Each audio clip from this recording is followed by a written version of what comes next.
One of the greatest revelations that I ever got of the gospel of Jesus Christ is probably that of a very short parable that Jesus shares himself. It is the parable of the merchant and the pearl of great value. Now, this parable is found in Matthew 13, but before Jesus shares this parable, he's teaching the crowd, he's teaching the people the parable of the weeds. And as he's done teaching the people, he takes the disciples into a house, and when they get there, they confess that they don't understand this parable. So they ask Jesus, what do you mean by this parable? Now Jesus explains the parable that he just shares, but then he goes on to share a few other parables with his disciples. One of the parables that Jesus shares with his disciples is the parable of the merchant and the pearl of great value. Now this parable is found in Matthew 13 verse 45 and 46. Again, the kingdom of heaven is like a merchant in search of fine pearls, who on finding one pearl of great value went and sold all that he had, and he bought it.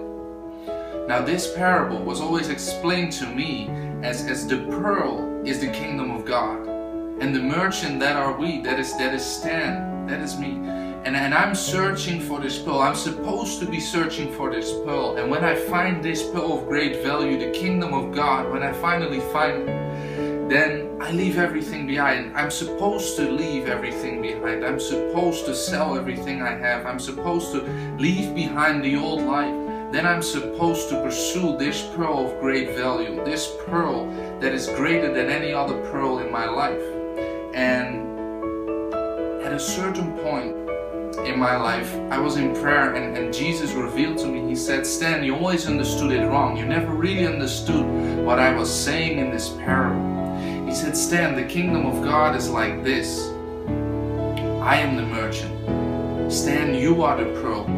Stan, when I saw you, when I found you, the way you were, as dirty as you were with all the sins you committed, I saw you, but I saw you as a pearl of great value. I saw you as something that I'd never seen before. I saw you as something that I wanted to have, even if it would cost me my life. So I went, I left my house, I left everything behind. I sold everything I had so I could finally stand by you, the pearl of great value in my eyes. I paid the price for your sin, I paid the price for you, and now I can own you. Now you can own the gospel. Now you can be a child of God. Now you can be redeemed and saved because I paid the price. Stand. That is the gospel.